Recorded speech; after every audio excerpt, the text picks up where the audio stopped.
एक बार फिर से आप सभी का ई लर्निंग में स्वागत है। आज की वीडियो में हम पढ़ेंगे क्लास 10th हिंदी पाठ 5 उत्साह और अट नहीं रही के प्रश्न उत्तर। मैं कोशिश करूंगा कि इस पाठ के प्रश्न उत्तर को सरल भाषा में समझाऊं।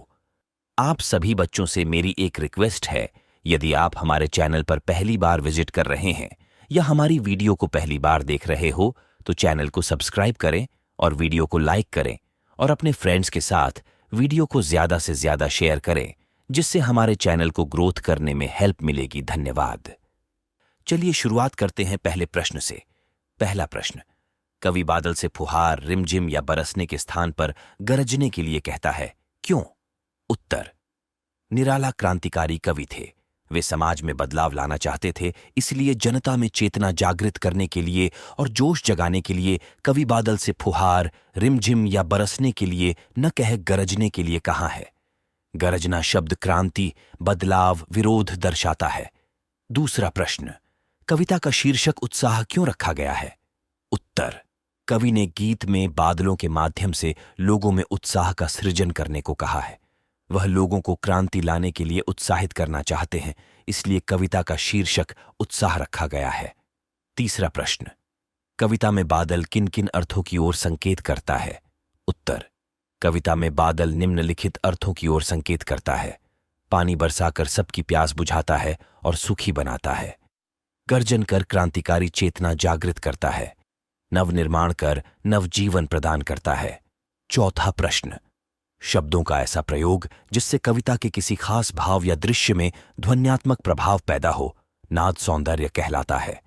उत्साह कविता में ऐसे कौन से शब्द हैं जिनमें नाद सौंदर्य मौजूद है? छांट कर लिखें।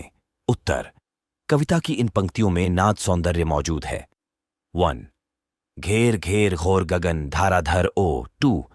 ललित ललित काले घुंघराले बाल कल्पना के सिपाले। 3. विद्युत छवि उर्मे। 4. विकल विकल उन्मन थे उन्मन। अब पढ़ते हैं कविता का दूसरा भाग अट नहीं रही के प्रश्न उत्तर। पहला प्रश्न, छायावाद की एक खास विशेषता है अंतर्मन के भावों का बाहर की दुनिया से सामंजस्य बिठाना। कविता की किन पंक्तियों को पढ़कर यह धारणा पुष्ट होती है? लिखिए। उत्तर, कविता के निम्नलिखित पंक्तियों को पढ़कर यह धारणा पुष्ट होती है कि प्रस्तुत कविता में अंतर्मन के भावों का बाहर की दुनिया से सामंजस्य बिठाया गया है।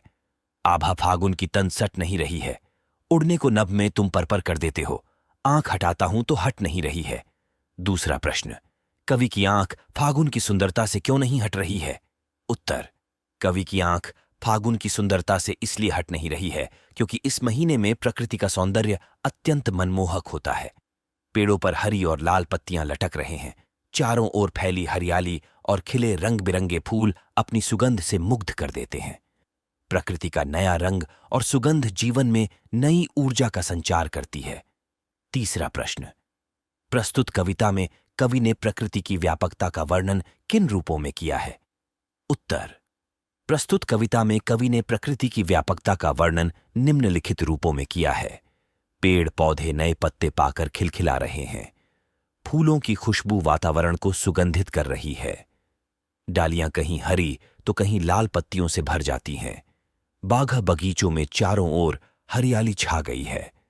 कवि को प्रकृति के सौंदर्य से आंख हटाना मुश्किल लग रहा है। चौथा प्रश्न, फागुन में ऐसा क्या होता है जो बाकी ऋतुओं से भिन्न होता है?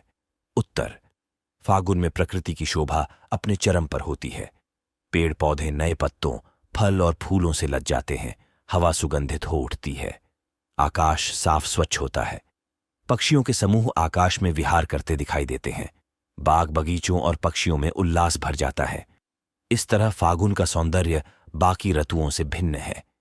पांचवां प्रश्न, इन कविताओं के आधार पर निराला के काव्य शिल्प की विशेषताएं बताएं। उत्तर, महाकवि सूर्यकांत त्रिपाठी निराला जी छायावाद के प्रमुख कवि माने जाते हैं। उनके काव्य शिल्प की विशेषताएं हैं, दोनों कविताओं में प्रकृति चित्रण द्वारा मन के भावों को प्रकट किया गया है। मानवीकरण अलंकार का प्रयोग हुआ है। पहली कविता में कवि बादल को गरज गरज कर बरसने को कह रहे हैं, तो दूसरी कविता में कवि फागुन से बात करते हैं। कहीं सांस लेते हो, घर घर भर देते हो। कविताओं में तत्सम शब्दों का प्रयोग उचित मात्रा में किया गया है। गीत शैली का प्रयोग हुआ है। लयबद्धता साफ दिखती है। अनुप्रास, रूपक, यमक, उपमा आदि अलंकारों का प्रयोग अच्छे तरीके से किया गया है।